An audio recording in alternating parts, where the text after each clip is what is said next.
Alors, on dispose dans un premier temps d'une distribution de points dans le plan, par exemple.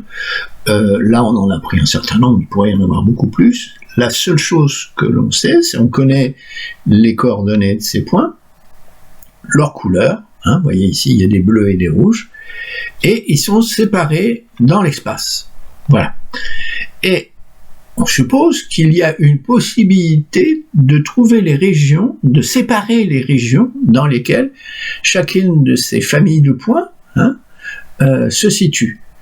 Et on cherche un moyen de trouver une frontière entre ces deux espaces. Par exemple, vous voyez, ici, on aurait trouvé une certaine droite qui serait la frontière entre les bleus et les rouges. De telle manière à ce que si on décide comme ça de prendre un point quelconque dans le plan, eh bien, la position par rapport à cette droite va nous donner la couleur du point. Par exemple, si on, par un certain moyen de calcul, on regarde la position du point par rapport à la droite, s'il est en dessous par exemple, on saura qu'il est bleu. S'il est au-dessus, on saura qu'il est rouge. Voilà la problématique, disons, schématisée.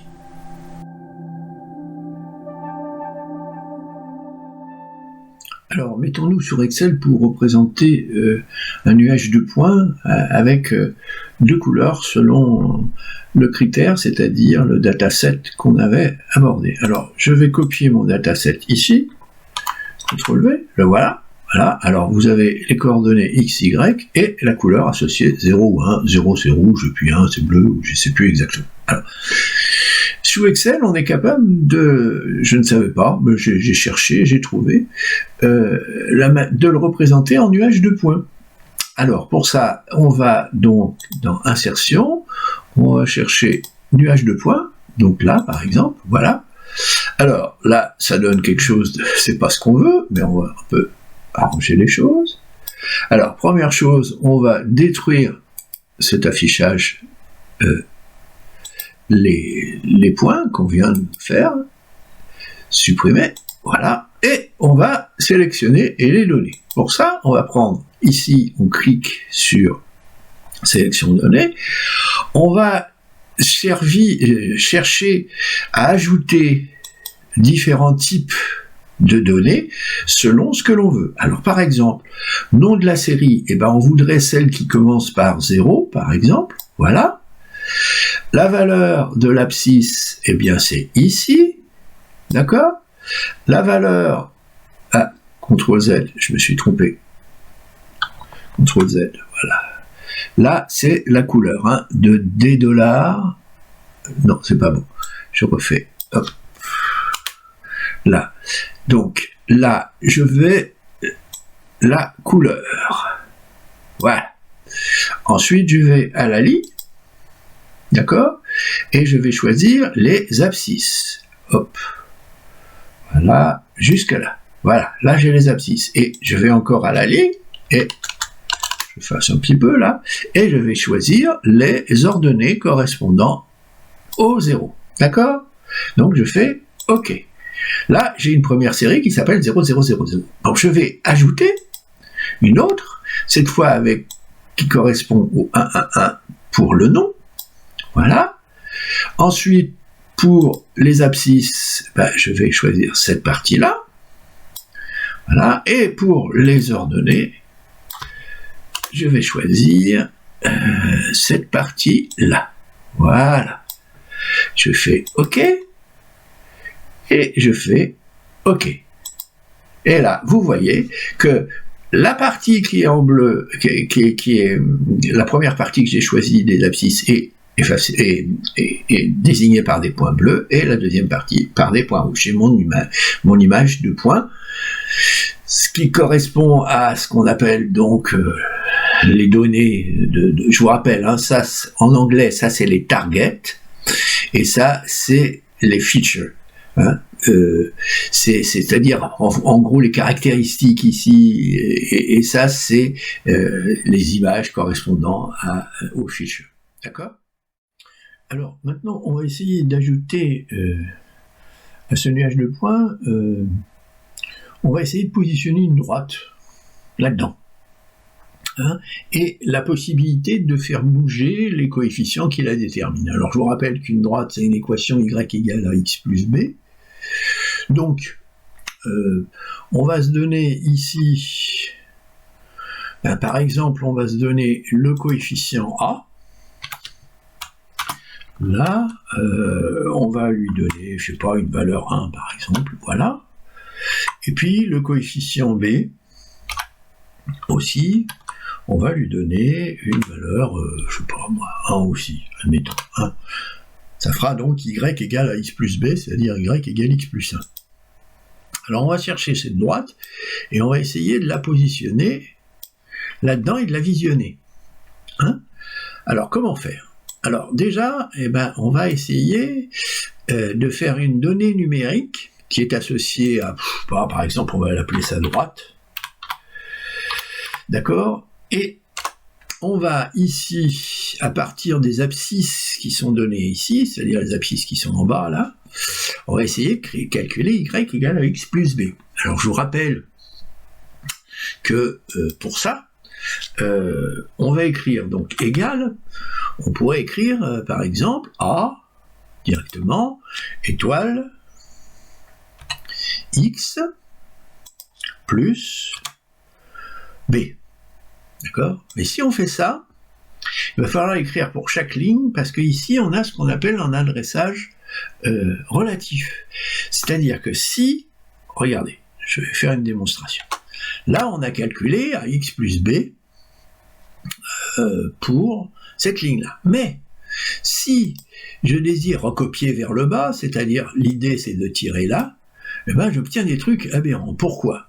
Eh bien tout simplement parce que ici, si je regarde, vous voyez que mon adressage de A et de B, c'est décalé d'un cran vers le bas, ce qui est normal, puisque je suis ce qu'on appelle en adressage relatif, c'est-à-dire que quand je copie, eh bien en gros, je copie les valeurs décalées d'un cran vers le bas. Si je veux que ces valeurs restent fixes, c'est-à-dire que ce soit toujours cette case-là et cette case-là, il faut que j'ajoute, par exemple pour A, là qui représente la case F2, il faut que j'écrive $F$2. Et même chose pour H, il faut que j'écrive $H$2. À ce moment-là, quand je vais copier vers le bas, seule la case D4 va se décaler en fonction de l'X correspondant. D'accord ? Regardez, je vais le faire sur 1, regardez ici. Alors regardez ce qui s'est passé. Ici j'avais D4, c'est-à-dire X, ici c'est cette première valeur, ici j'ai D5. Et donc, par contre, A et B n'ont pas bougé. Et donc j'ai bien toujours A et B. Bon, alors je peux donc continuer vers le bas. Voilà. Maintenant, je voudrais faire apparaître cette droite là-dedans, dans le nuage de points. Pour ça, alors, pour ajouter donc cette droite, on va cliquer ici, on va aller chercher, sélectionner les données, on va ajouter une donnée, on va lui donner le nom droite, ok, voilà. Pour les abscisses, on va sélectionner X, zoup, voilà. Pour les Y, on va sélectionner ce qu'on a calculé ici, et on fait OK. OK. Et là, vous voyez apparaître votre droite. Alors, vous me direz, c'est pas très bien, parce que c'est des points, et moi, j'aimerais bien avoir une droite. Je vais mettre ici, je sélectionne, d'accord ? Je vais mettre en forme les données. Voilà. Contour, bon, je voudrais aucun trait, marque, voilà, je ne veux aucun remplissage, bordure, aucun trait, d'accord. Par contre, je voudrais, pour la courbe, trait plein, voilà, d'accord. J'ai réuni tous mes points par des traits, bon, avec la couleur noire, d'accord. Voilà. Donc si maintenant je regarde, vous voyez que j'ai positionné ma droite. Alors, bien sûr, je peux modifier mes coefficients. Par exemple, ici, je peux faire -1. Et à ce moment-là, vous voyez que ma droite bouge. Hein, c'est intéressant parce que ça bouge en dynamique. Hein, bon, les points, ils se déplacent, mais pas relativement. Par contre, la droite, elle, ça. Alors, vous voyez qu'il faudrait que je la déplace un peu vers là. Donc, par exemple, je vais faire pour... si je fais 2, par exemple, qu'est-ce qui se passe? Ben, vous voyez, ça remonte. Et donc, je peux, en cherchant, en mettant à chaque fois des coefficients, par exemple 1,5, vous voyez, avoir une droite qui sépare à peu près les rouges des bleus. Bon, j'ai travaillé comme on dit, au pifomètre, mais en gros, l'idée est là. Vous voyez donc qu'avec Excel, on peut jouer avec ça. Alors bien sûr, maintenant, ce qui va être intéressant, c'est d'avoir les calculs mathématiques exacts qui nous permettent de regarder comment, déjà, on peut trouver ces coefficients A et B. Bon, ça, c'est l'histoire de la descente de gradient, mais aussi, après, trouver ce qu'on appelle le coût, c'est-à-dire de bien vérifier que ce modèle, ici, correspond à quelque chose de raisonnable, qui va dire que si je prends un point nouveau quelconque, soit il est dans la zone rouge, soit il est dans la zone bleue, et à ce moment-là, il appartient au bleu et au blanc avec une certaine probabilité. Hein, ça va être l'objet de la suite.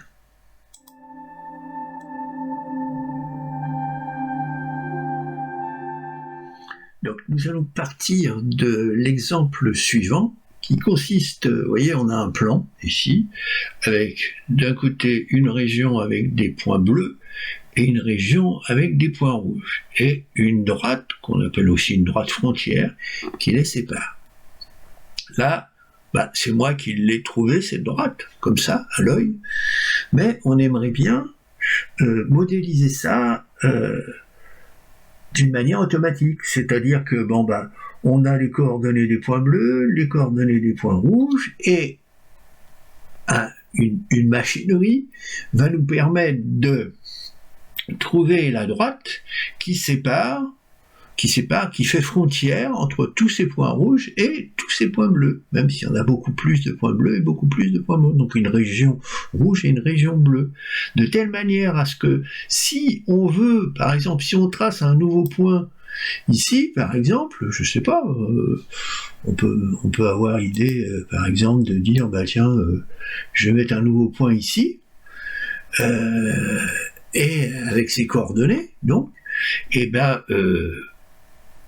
en envoyant ça dans la machine, il va me dire, ce point-là, il a de grandes chances, à 80%, 90%, d'être rouge, et celui-là, par contre, il va avoir 80-90% d'être bleu. Et ça va se faire par le positionnement par rapport à cette frontière. D'accord? Cette frontière qu'on va essayer de déterminer par le calcul. Voilà le travail. Donc, notre donnée, c'est ces points, d'accord? Et puis, on va essayer de se débrouiller avec. Alors ces points, ça s'appelle un tableau. On appelle ça en intelligence artificielle le dataset. Il est formé donc d'un certain nombre d'exemples, c'est-à-dire le nombre de lignes du tableau, et les colonnes, elles représentent 3 types de choses, ce qu'on appelle les targets, c'est-à-dire la caractéristique qui va nous permettre de séparer, disons, les deux régions. D'ici 0, par exemple, ça va être les rouges, et 1, ça va être les bleus, ou le contraire, comme on veut. Mais enfin, c'est deux trucs comme ça. Et puis, les coordonnées correspondantes dont on dispose, c'est-à-dire notre échantillonnage de base, qui va nous permettre de séparer les deux régions. Alors, plus généralement, on peut écrire ça sous la forme un petit peu abstraite, des points PI, d'abscisse X. Alors, PJ, vous voyez, c'est le nombre d'exemples, le nombre de points. On retrouve en exposant entre parenthèses, donc le numéro du point. Hein. Donc ici, par exemple, vous voyez qu'on a 9 points, donc, 10 points, par exemple. Pardon, on parle de 0 jusqu'à 9, donc ça fait 10 points. Donc ça, c'est le nombre d'exemples. Et en bas, c'est tout simplement les numéros des features. Là, par exemple, 1, 2, il pourrait y en avoir 3, 4, 5, 6, si on était dans l'espace à 3, 4, 5, 6 dimensions. Et puis, YJ, lui, correspond à des valeurs qui sont ici 0 ou 1, selon que la couleur est bleue ou rouge. D'accord ? Alors, on va chercher donc l'équation de la droite la meilleure, de séparation des points bleus et des points rouges.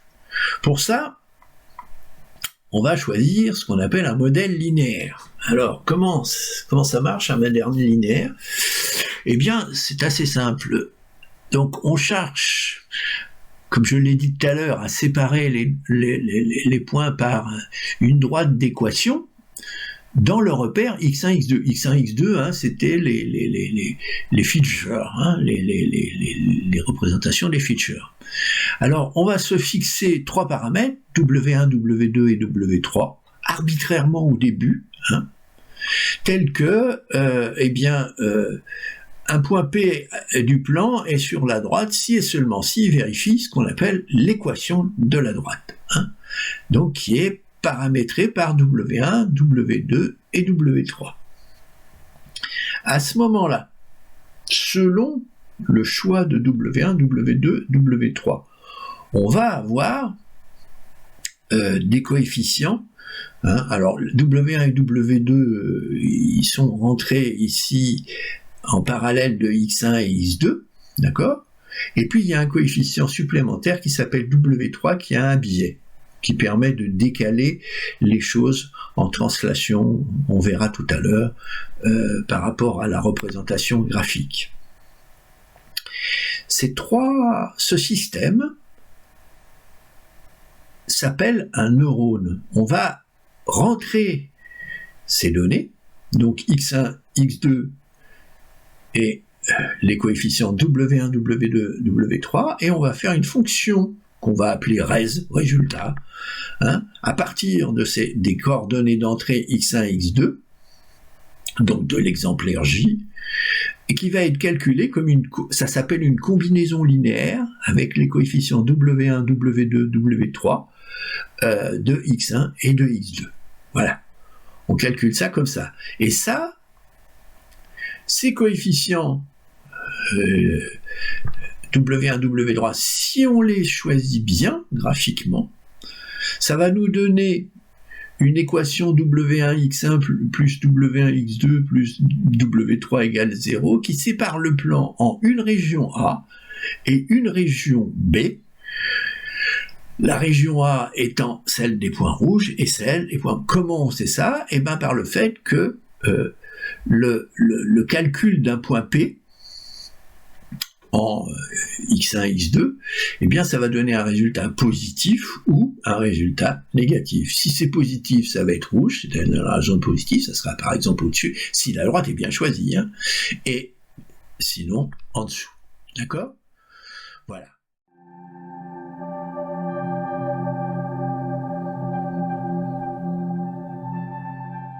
Alors, pour aller un petit peu plus loin par rapport à ce qui précède, alors, le fait d'avoir un résultat qui est positif, de rouge ou bleu, eh bien, on voit que selon les positions, le résultat peut être plus ou moins, on va dire entre guillemets, probable.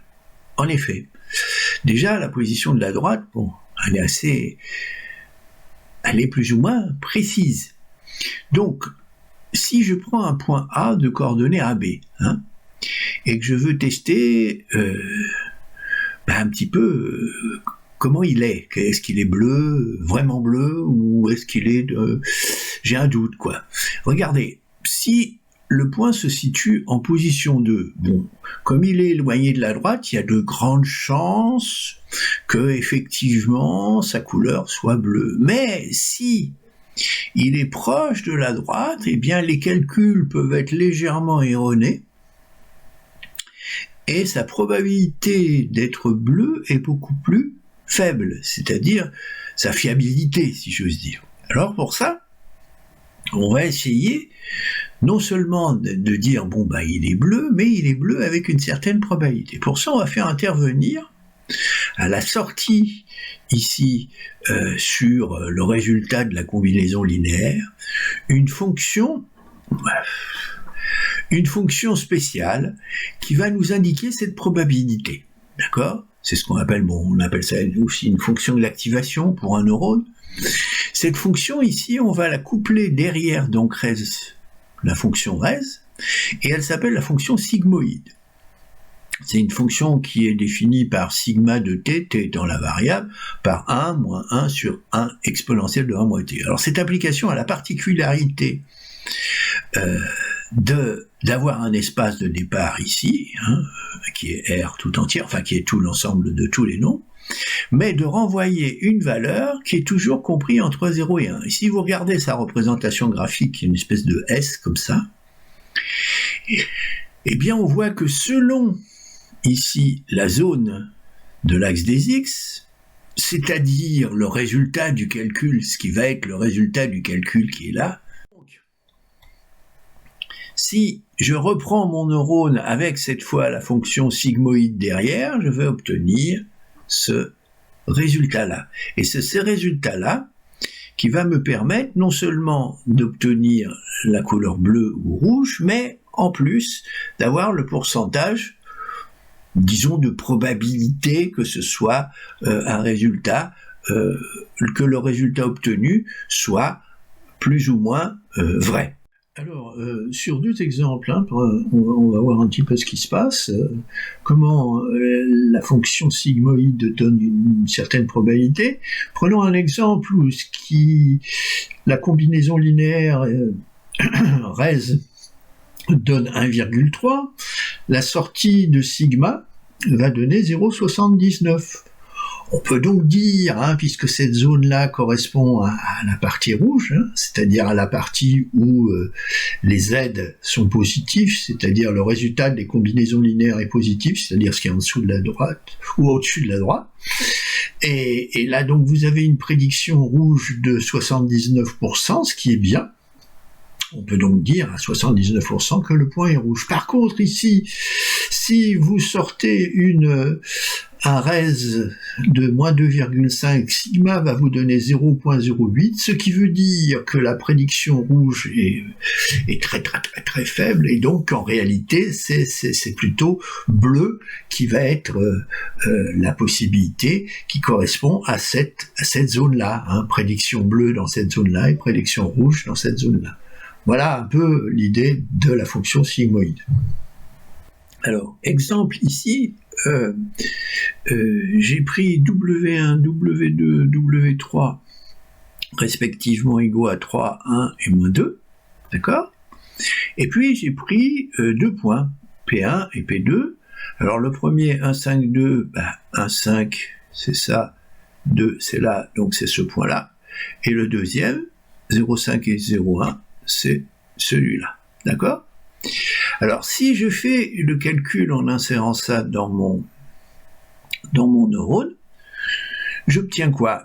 Pour B plus ou moins 1, j'obtiens ces deux résultats, 1 plus exponentielle, c'est-à-dire la valeur de la sigmoïde de ça me donne 0,98 machin et 0,40. Ça veut dire que j'ai 98% de chance d'avoir du bleu, d'accord ? Du rouge, d'accord, parce que je suis dans cette zone-là, d'accord. Et alors, tout ce qui est au-dessus, si vous voulez, de cette partie de 0,5, ça va être la partie rouge, et tout ce qui est en dessous, ça va correspondre, ça va correspondre à la partie rouge, c'est les résultats. Donc là, j'ai 40% que ce soit la partie rouge, c'est-à-dire peut-être plutôt 60% de bleu, d'accord? Donc je ne vais pas avoir une grande probabilité que ce soit rouge, ce n'est réduit qu'à 40%, d'accord? Mais comme je suis près de la frontière, je suis pas trop sûr de mon résultat. J'ai 60% pour le bleu et 40% pour le rouge. Donc j'ai un petit doute. Tandis que pour l'autre, j'avais en gros 98% pour le rouge et 2%, même pas 1% pour le bleu. Donc j'étais plus sûr de la couleur. Là, j'ai des doutes. D'accord ?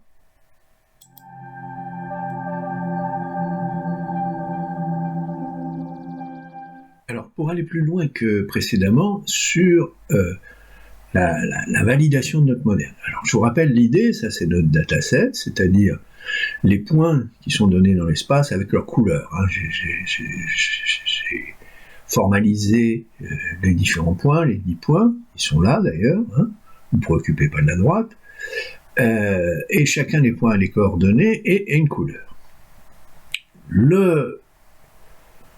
Disons le neurone, ou on appelle ça aussi le positron, donc il part de X et de Y, on lui affecte ABC des coefficients, et vroom, il sort une sortie qui s'appelle donc sigma de machin, qui est égale à 1 sur 1 plus 1 moins exponentielle de AX plus BX plus Y. Res étant la combinaison de AX plus BY plus C, d'accord? C'est une combinaison linéaire.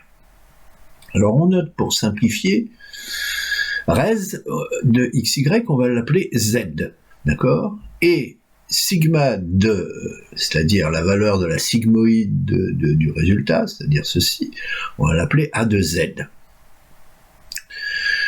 Donc la sortie, ce qui sort du positron, c'est a de z.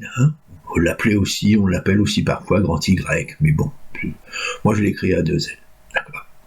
Donc, suivant les points qu'on va envisager, on va avoir un résultat A2Z. Suivant que on regarde maintenant la représentation graphique de reste de XY, c'est-à-dire la combinaison linéaire de AX plus BY plus C, ça sépare l'espace en deux parties, une partie positive et une partie négative. Une partie donc positive qui va dire effectivement les pions rouges sont là, et une partie négative où les pions bleus sont là, théoriquement, si la droite est bien positionnée. Mais en général, la droite est prise un peu au hasard. Maintenant, on peut essayer déjà de donner, donc la droite est associée, si j'ose dire, au positron. D'accord ? Elle caractérise le positron, c'est-à-dire la répartition du plan. Or, nous, on veut que cette droite sépare les pions bleus, enfin les points bleus, des points rouges. Vous voyez que, par exemple, c'est pas le cas ici, pour l'exemple qu'on a choisi, qui correspond à une certaine valeur de A, B, C. Alors, on peut faire un tableau, ce qui est l'énorme truc qu'il y a en dessous, qui va calculer la probabilité que A de Z, c'est-à-dire la sortie du neurone, soit égale à U, c'est-à-dire la valeur 0 ou 1, c'est-à-dire rouge, ce qui va correspondre à rouge et bleu. On montre que ceci correspond à une loi de Bernoulli. Une loi de Bernoulli, c'est caractérisé par une formule, c'est-à-dire que cette probabilité, c'est-à-dire la probabilité d'avoir une sortie qui vaut soit 0, soit 1, eh bien ça va être égal à A de Z, c'est-à-dire ce qui sort, à la puissance U, multiplié par 1 moins A de Z à la puissance 1 moins U. D'accord ? Ça, c'est la loi de Bernoulli.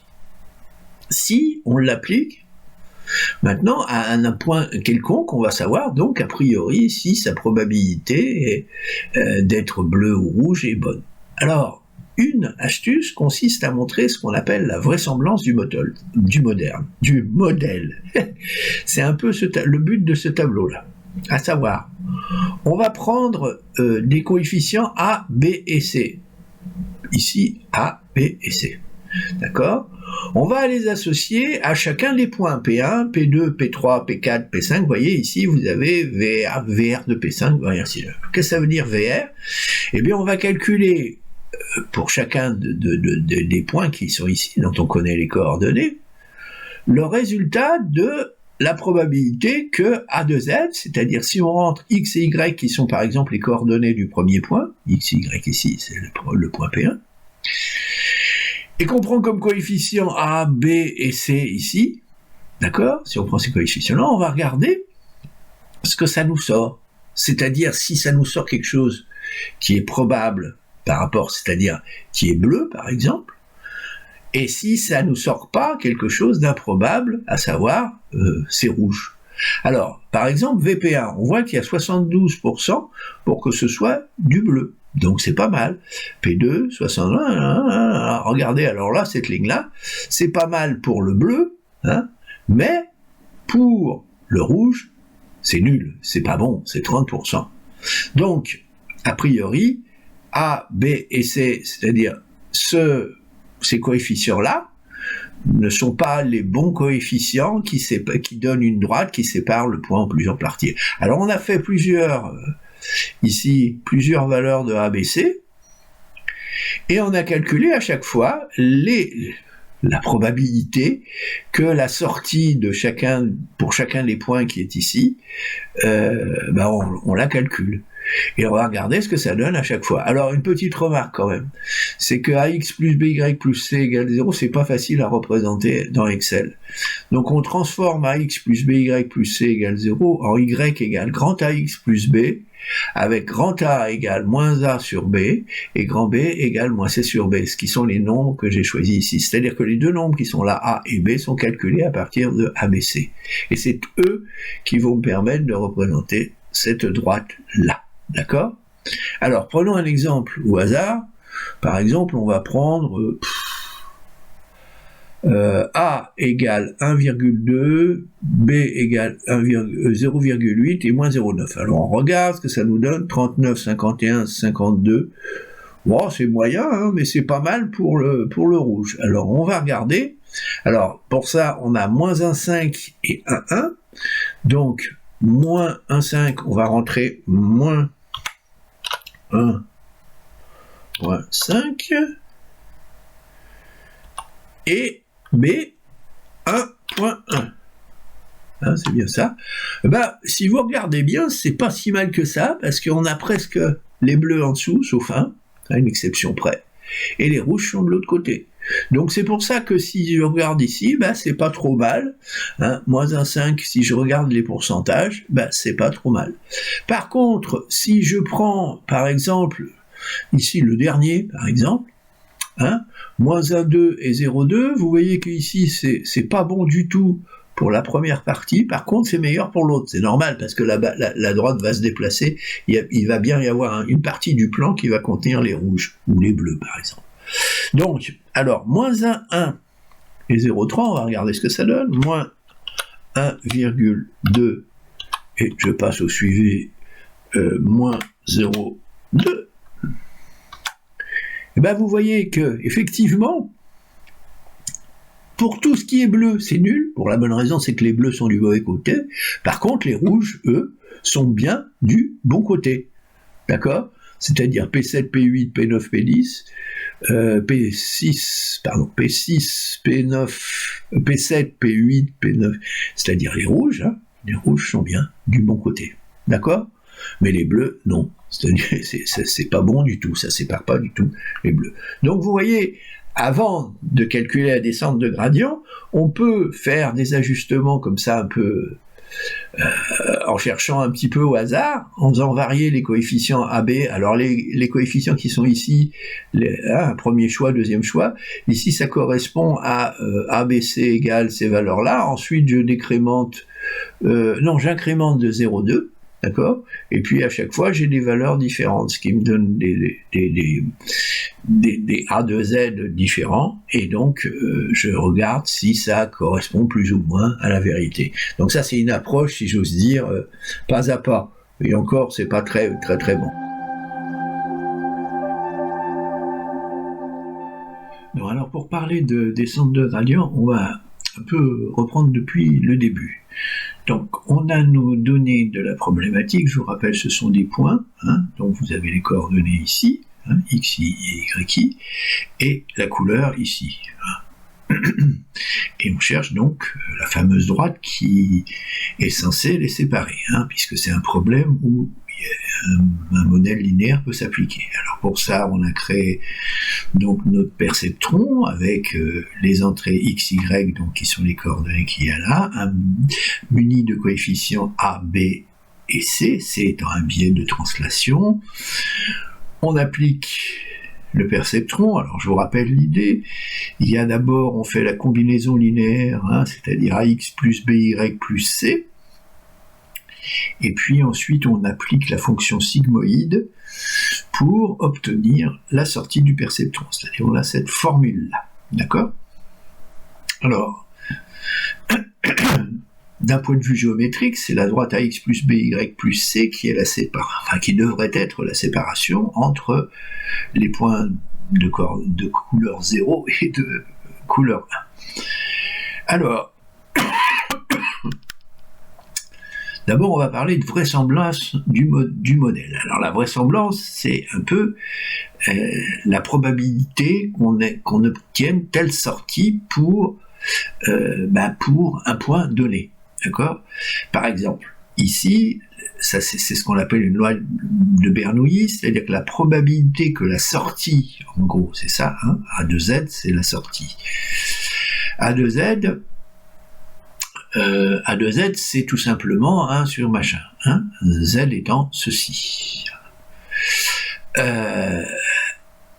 Est égal à Y chapeau, c'est-à-dire Y chapeau, je vous rappelle, c'est 0 ou 1, c'est-à-dire la couleur que je désire, est égal à A de Z, c'est-à-dire cette expression-là, à la puissance Y chapeau, c'est-à-dire ce qui correspond à la couleur, 1 moins A de Z à la puissance 1 moins Y chapeau.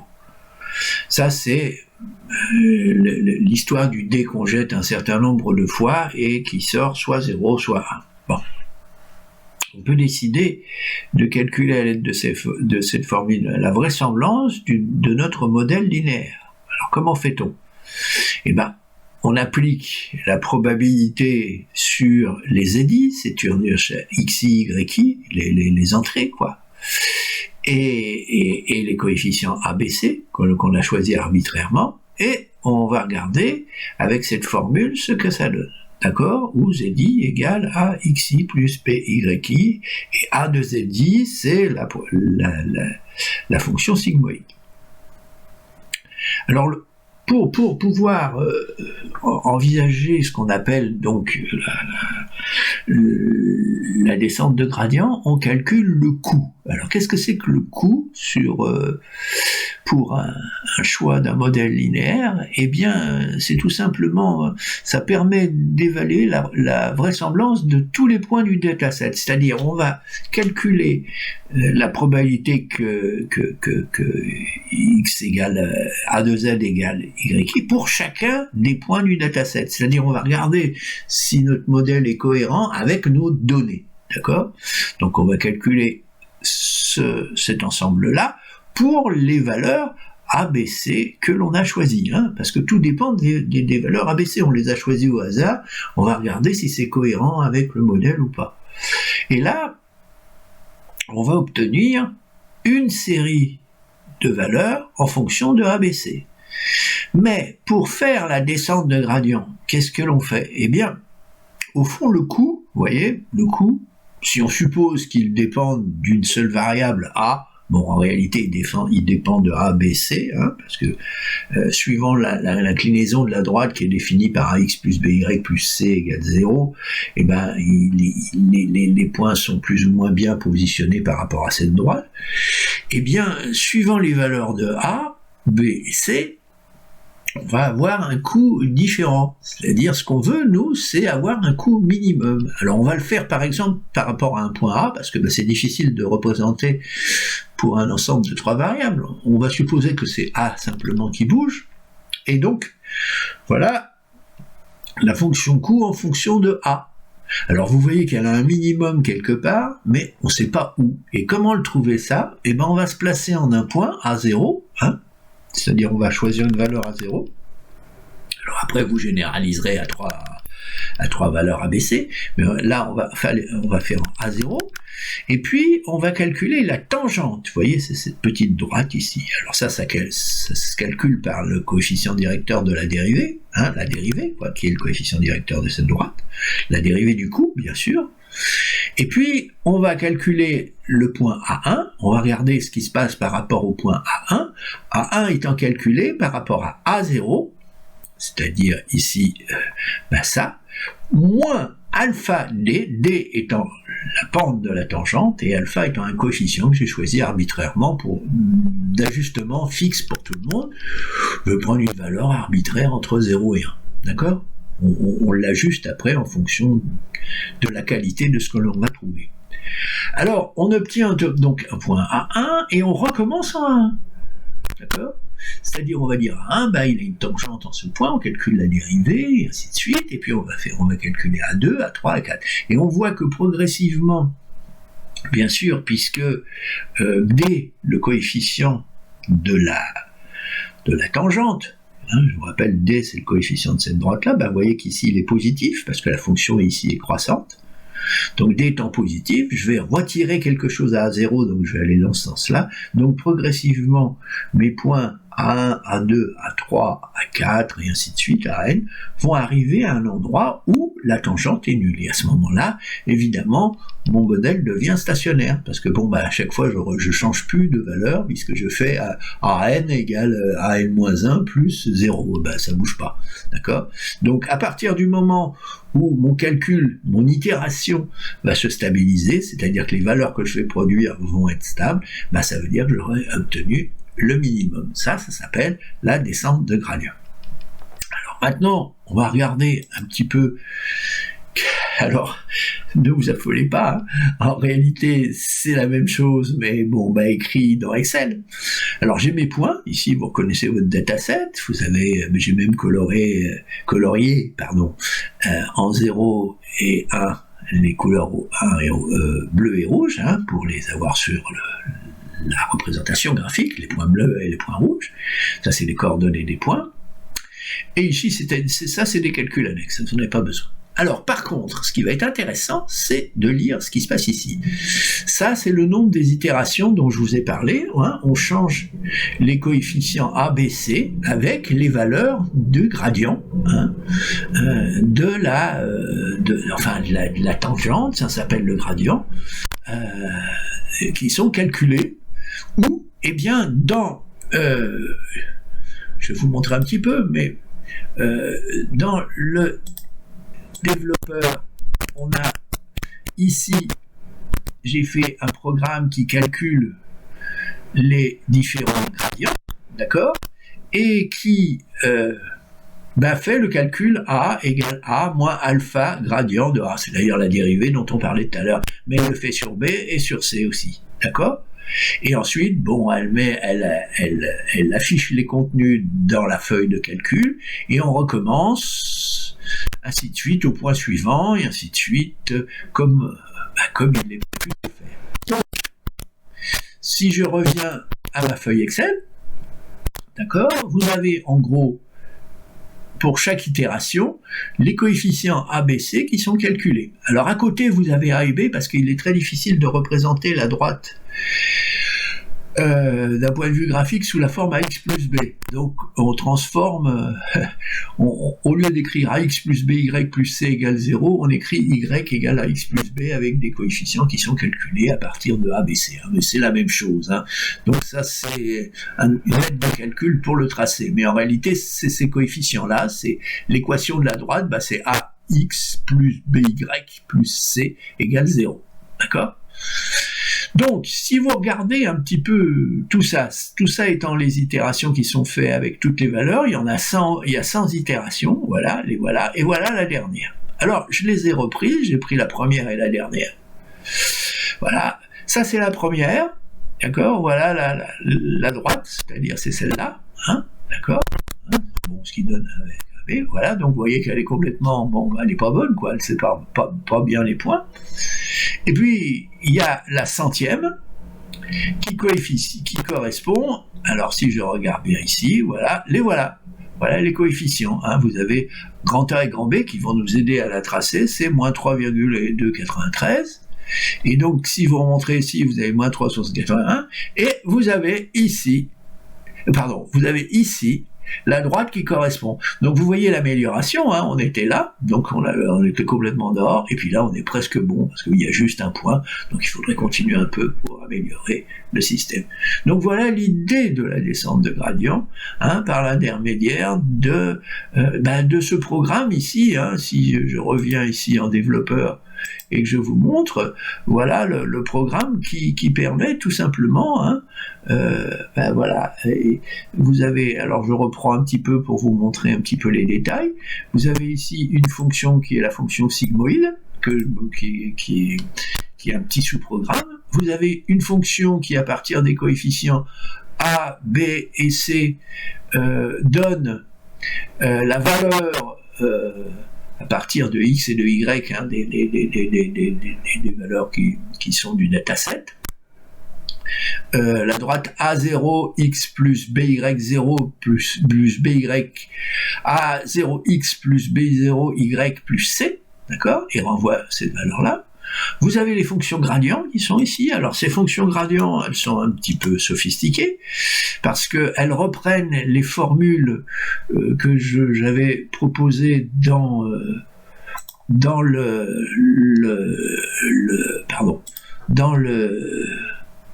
le cours que j'avais fait ici, c'est-à-dire que si je regarde maintenant, là vous voyez, j'avais dit on prend alpha, la dérivée par rapport à 0, d'accord. Et bien après j'avais fait pour les autres, alors après j'ai fait les vrais calculs, c'est-à-dire j'ai pris ce qu'on appelle la fonction coût, hein, la fonction coût dont j'ai parlé plus haut. Et puis, j'ai calculé les dérivées partielles, ça s'appelle comme ça, par rapport à A, B et C. Hein. Vous avez ici, vous suffit de faire les calculs. Je ferai peut-être un papier sur les calculs pour expliquer un petit peu à ceux qui sont intéressés. Voilà. Et donc, j'ai utilisé ces formules-là pour quoi faire ? Eh bien, pour faire le programme qui est là. C'est-à-dire que, je calcule le gradient, hein, à chaque fois, à l'aide vous voyez, je boucle sur f égale f de c plus c moins d étoile plus x, c'est-à-dire les résultats qui sont dans les formules que je vous ai proposées. Voilà. Et après, évidemment, je reporte ça dans le tableau ici, d'accord, et A, B, C, à chaque fois, les nouveaux A, B et C sont donnés, et ça donne à chaque fois des résultats différents. Et le dernier, à la 100e itération, est ici. Voilà. Donc vous voyez la différence entre la position de départ, hein, en gros, j'ai fait ça, hein. J'ai donné voilà la droite au l'épée, et bien vous voyez qu'il y a une amélioration, il y a un petit défaut encore, il faudra encore continuer pour améliorer au maximum la séparation entre les deux.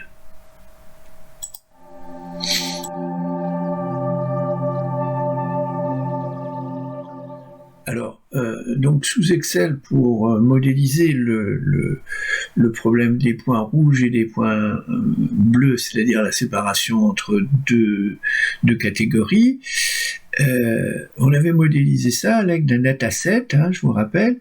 Alors le dataset, ce sont les coordonnées des points avec ici l'indicateur de couleur, 0 ou 1, bleu ou rouge. Et puis après, on avait calculé à l'aide de ce modèle ici de ce qu'on appelle un neurone, ou on peut l'appeler aussi un perceptron, qui fonctionnait de la manière suivante. Eh bien, aux coordonnées x, y muni de coefficients AB, de coefficients AB et un biais C, on associe un résultat A de Z qui est en réalité la combinaison d'une part de... Alors, on fait une somme pondérée des coefficients x, y, c'est-à-dire des entrées x, y, c'est-à-dire ax plus by plus c, et puis ensuite on lui applique la fonction sigmoïde qui va nous donner le résultat de ce neurone, qui va nous permettre de prédire éventuellement si une entrée choisit un point P de coordonnées XY est bleu ou rouge. Alors, la probabilité pour qu'il soit bleu, la probabilité pour que A de Z donne le résultat 0 ou 1, eh bien, ça va être donné par la fonction de Bernoulli, qui est tout simplement A de Z à la puissance U étant cette valeur-là, multiplié par 1 moins A de Z à la puissance 1 moins U. Hein. Alors, on a donc à calculer ces valeurs ici. On va donc utiliser une partie d'Excel qui est un peu cachée, qui est Visual Basic. Alors ce que je vous conseille, c'est de vérifier que vous pouvez l'activer correctement. Pour ça, il vous faut le menu développeur. Alors pour avoir ce menu développeur, il vous suffit de cliquer dans la barre des menus qui est ici, de cliquer droite, et de personnaliser le ruban. Et dans personnaliser le ruban, vous regardez si la case développeur est activée. Si elle n'est pas activée, vous l'activez. À ce moment-là, le menu développeur va se dérouler et vous allez avoir accès à ce menu. Voilà. Moi, j'ai réparti, vous voyez ces deux feuilles, hein, c'est pareil. Hein. C'est la feuille de calcul et puis en dessous, je viens de faire apparaître cette fameuse feuille ici, qui est celle de Visual Basic. Alors, elle permet de programmer dans la feuille de calcul qui est en cours. Alors comment faire pour programmer? Eh ben, il y a un petit nombre de choses qu'il faut savoir. On va créer ce qu'on appelle des modules qui sont exécutables à partir de cette fenêtre, par exemple, et qui vont utiliser la feuille de calcul. Par exemple, je voudrais afficher ici, en cliquant sur la feuille de calcul, bien sûr, l'autre disparaît. Je voudrais calculer, par exemple, 2x plus 1 en observant des coefficients qui sont là. On va d'abord calculer 2x plus y moins y plus 1, et puis on va voir après comment on fait pour le faire apparaître. Alors pour ça, donc, je réactive ma feuille. Je vais créer un module ici, dans ma feuille. Donc je vais insertion module, vous voyez, ça commence comme ça, et puis je vais créer ce qu'on appelle une macro, c'est-à-dire un petit programme qui est exécutable sous WBasic. Alors, en général, on marque option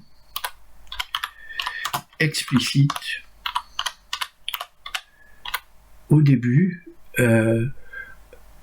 On verra ensemble par la suite pourquoi. Alors, on va maintenant créer simplement un tout petit calcul qui va prendre ça avec les coefficients 2, moins 1, 1, d'accord, et qui va le mettre ici.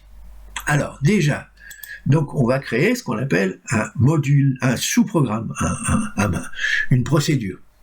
Alors pour ça, ça s'appelle sub. On marque sub et entre parenthèses, non, sub, et puis on va lui donner un nom, par exemple, on va l'appeler calcul 1, je ne cherche pas des choses très compliquées, et on met entre parenthèses, voilà. Et vous voyez que automatiquement ça crée nsub en dessous, c'est-à-dire ça localise l'endroit où je vais travailler. Alors moi j'ai bien incrémenté pour voir un petit peu où j'en suis. Alors, ce calcul va m'obliger à aller chercher le contenu d'une cellule. Pour ça, il faut s'habituer un petit peu, c'est pas évident, au langage de Visual Basic. Par exemple, je veux aller chercher le contenu de cette cellule-là. Alors bon, l'inconvénient, je vais tout de suite revenir en arrière. Voilà, j'ai mis mes deux fenêtres, comme ça j'ai moins de risques. Voilà, je vais ici dans cette fenêtre-là, et je vais prendre, par exemple, cette valeur-là. Alors cette valeur-là, c'est la cellule C pour la colonne, et 9 pour la ligne. Eh bien, moi, je vais le traduire par cells de... Alors, vous voyez, vous disent row. Row, c'est la ligne. Donc, row, c'est 9. D'accord? Et colonne. Colonne, c'est B. Mais B, il faut le transcrire en numérique, c'est-à-dire 2. D'accord? 2. Je prends sa value, je ferme, point value, hein, il faut préciser, value. Alors, je prends ce X là, et je vais mettre ça dans une variable, hein, pour que ça soit un peu homogène par rapport à ça. Alors, pour pouvoir utiliser des variables, eh bien, il faut que je les déclare au préalable. C'est-à-dire que je dois dire, par exemple ici, dim, donc déclaration d'une variable qui s'appelle x, et je veux l'appeler as, il y a un choix, les nombres à virgule, ce sont des doubles. Pour l'instant, on va simplifier comme ça, hein, double, voilà. Puis je vais avoir besoin de y aussi, donc je vais faire dim de y as double. Voilà. Alors, je reprends, je vais donc mettre x, hein, pour faire ressembler à ce que je veux, parce que je veux calculer ça. Hein. Je vais mettre y, je vais aller chercher la cellule suivante, égale donc cells sur la même ligne, 9, d'accord, mais sur la colonne suivante, c'est-à-dire, théoriquement, 1, 2, ah ben non, c'était 3, hein. Donc x c'était 3, et y c'est 4. Donc 4, parenthèse, point value. Alors ici, 3. Ok? Donc j'ai x, y, d'accord? Et je peux calculer, ce que j'ai, c'est 2x plus 2y, et plus 2x plus, non, moins y plus 1, et puis je vais le mettre ici, c'est-à-dire, théoriquement, dans la colonne qui est la colonne 5. Donc je vais dire tout simplement, cells, cette fois, va être un réceptacle de toujours 9, virgule, cette fois 5, c'est-à-dire cette case-là, reçoit quoi? Reçoit, théoriquement, dans ce que je veux, c'est 2 étoiles x, moins une fois y, c'est-à-dire moins y. Moi, je marquais moins une fois y pour que ce soit plus clair, plus c, c'est-à-dire c qui vaut 1, plus 1. D'accord? Voilà. Alors, si j'écris ça, ça ne marchera pas parce que je n'ai pas marqué cells.value.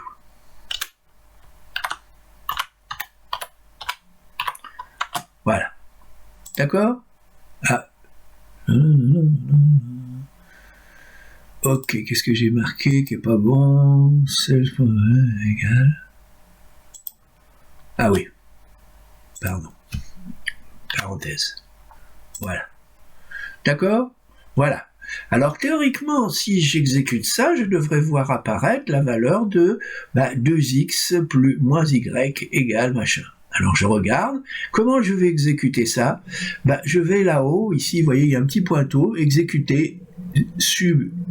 Alors sub, c'est le module. Voilà. Et exécuter à erreur.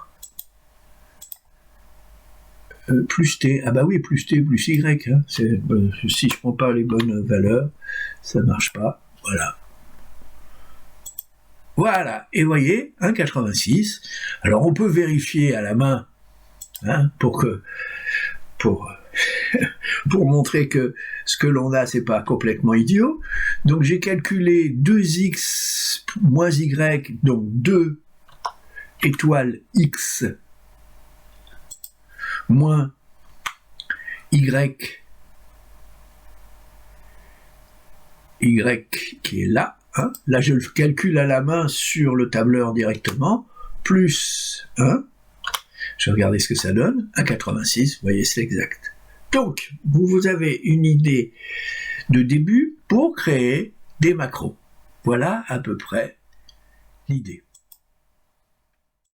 Alors, on peut améliorer un petit peu les choses en allant récupérer les coefficients ici et là, ce qui nous permettra de rentrer les paramètres et de faire varier ici les calculs en bas, d'accord? Directement.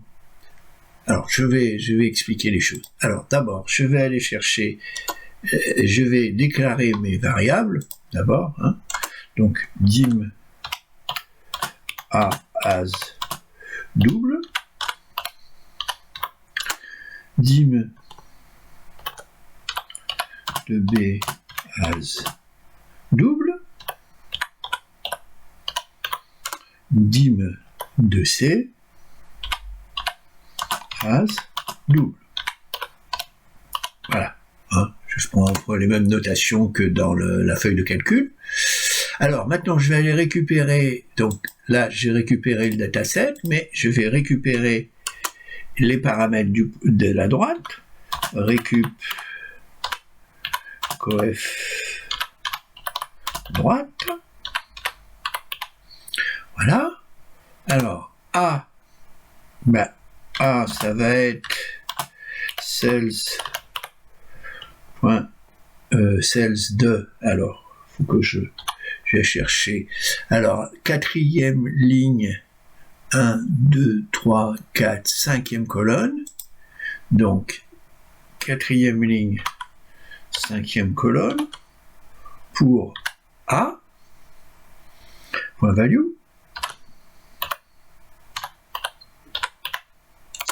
B égale sales de, alors c'est plus quatrième ligne, c'est cinquième ligne, mais c'est le même numéro de colonne, 5 points value. Voilà, j'ai fait une faute, sales.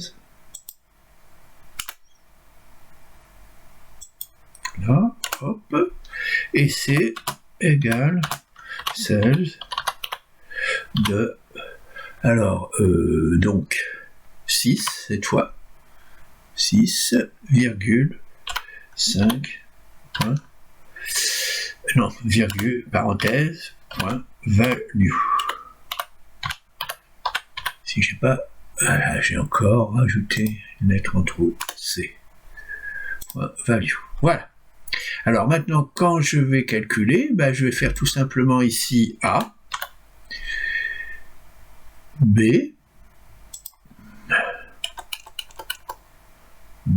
ici, et C, ici.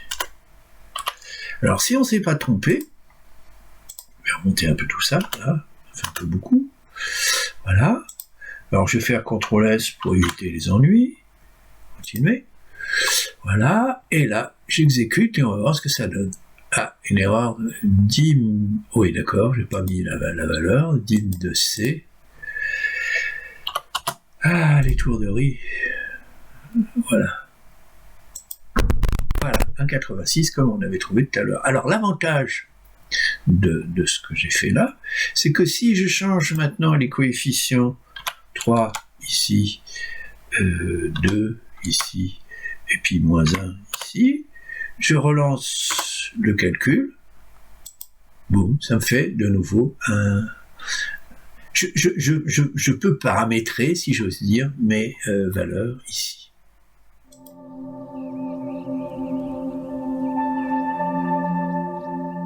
Alors, pour aller un petit peu plus loin dans l'amélioration de notre petit programme ici, on va faire intervenir un autre type de module que l'on peut utiliser dans les la programmation visuelle basique. Ici, on a utilisé sub and sub, qu'on appelle des procédures, hein, mais on peut utiliser ce qu'on appelle des fonctions. Alors la différence entre procédure et fonction, c'est que les procédures modifient les paramètres du système, tandis que les fonctions, elles font qu'une chose, elles prennent éventuellement des paramètres de l'extérieur, elles font un certain calcul et elles produisent un résultat. Donc là, par exemple, on va essayer de voir ce que l'on peut faire.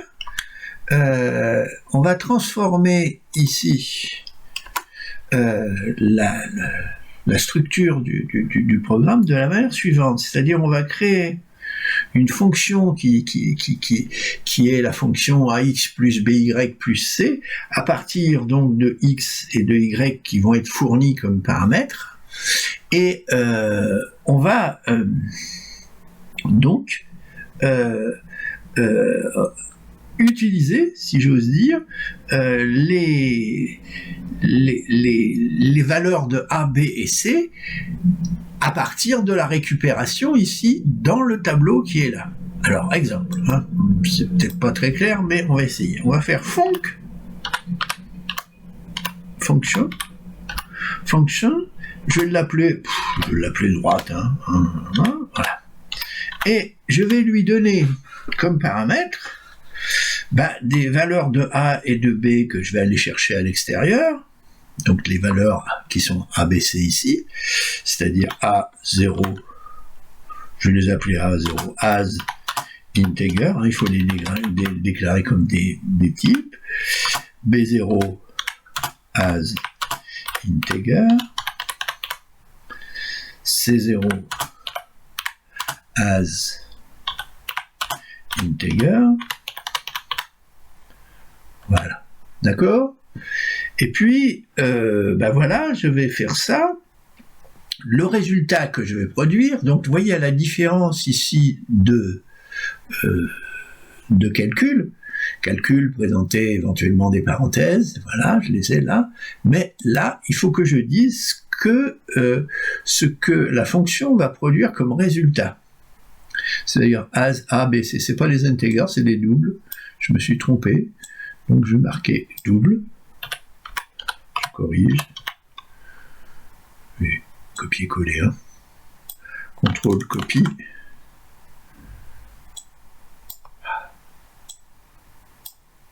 contrôle V, voilà, et ça va toujours plus loin qu'on ne le veut, contrôle V, et le résultat, alors vous voyez la différence, c'est que je vais produire, ça veut dire que je vais produire un résultat qui va être un double, enfin une valeur double, d'accord? Voilà. Alors vous voyez, ça donne, c'est bordé par end function, ça veut dire que il va y avoir le début et la fin de la fonction, et je vais faire le corps du calcul. Alors comment je vais faire? Eh bien, je vais aller chercher les valeurs de x et de y qui vont me servir à calculer ax plus by plus c. D'accord? Alors, le problème, c'est qu'il faut que je rajoute quelque chose, parce que, imaginons que j'ai plusieurs endroits à calculer, ce qui va être l'objet de la suite, d'accord? C'est-à-dire que je veux calculer ax plus by ici, ax plus by ici, ax plus by ici, avec les mêmes a et b, c. Alors, il faut que j'ajoute quelque chose, il faut que je mette un pointeur, ici, d'ailleurs, apparaît quelque chose ici, un pointeur qui désigne l'endroit où je vais aller chercher x et y. D'accord? Donc je vais ajouter ça et je vais marquer ici. Alors je vais rajouter un élément lg as integer. C'est-à-dire le numéro de la ligne où je vais aller chercher les valeurs de x et de y. À ce moment-là, je peux dire, je peux faire, je peux aller chercher x, y à l'endroit qui correspond à la ligne qui m'intéresse. Par exemple, ici, je vais avoir x qui va être, par exemple, sales value, celles de, alors quoi? De la ligne LG, virgule, la colonne, alors la colonne ici c'est facile, c'est toujours X, c'est-à-dire c'est toujours la colonne numéro 3, pardon, excusez-moi, 3 pour les X, d'accord? 3, hein, je vous rappelle, 1, 2, 3, Y, alors, point value,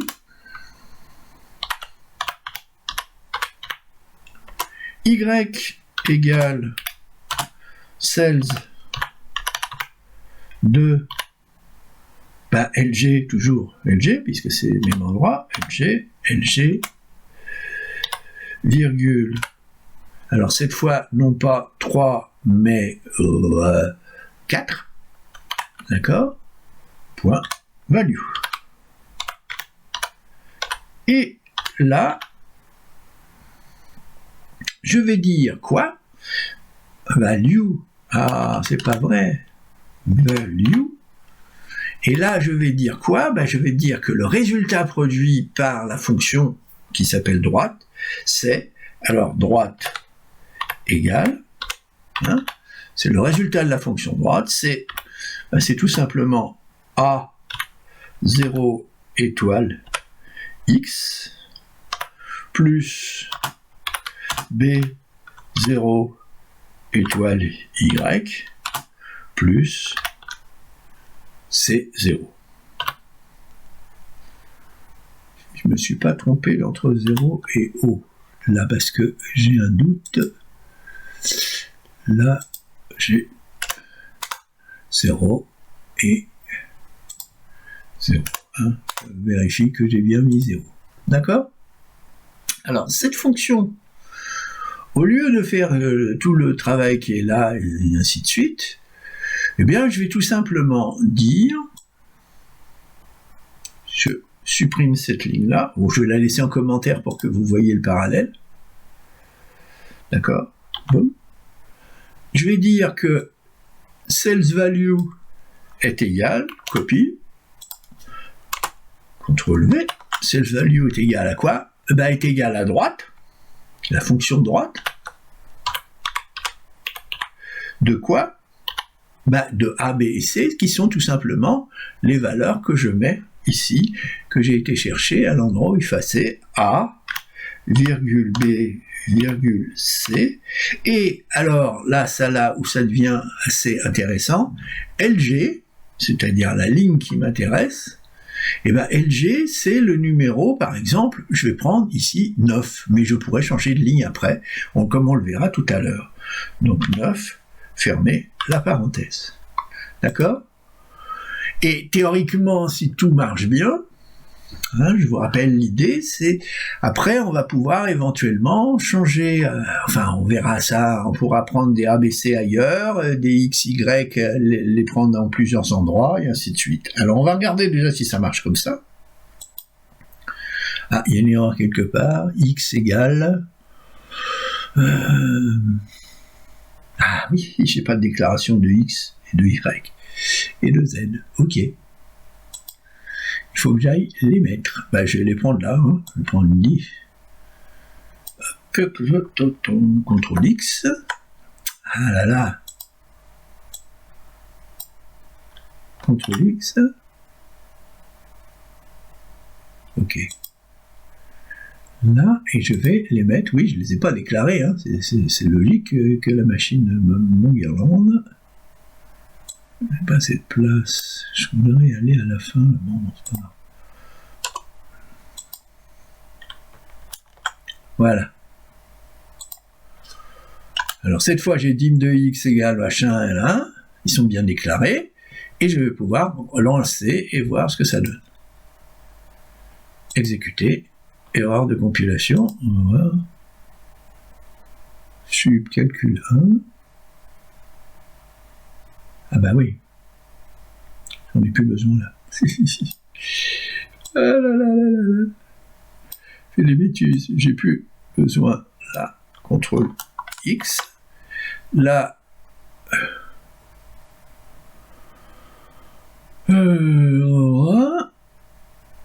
j'ai plus besoin CTRL X parce que là, je récupère ici les éléments du dataset. CTRL V. Je les mets là, hein, pour que vous voyez bien. Et là, théoriquement, je récupère ce qu'il faut. Hein, c'est-à-dire que je vais aller chercher directement ce qu'il faut. Erreur de compilation, droite égale. Ah oui, juste une petite erreur ici, j'avais marqué DT au lieu de DR. Évidemment, ça ne marche pas. Alors je regarde si j'ai pas fait de bêtises ici. Ouais, d'accord. Donc on relance pour voir. Voilà. Et alors je n'ai plus. Voilà. Alors qu'est-ce que ça donne? Ça donne 2,32 et ça a bien marché. D'accord? Donc voilà la manière d'écrire une fonction.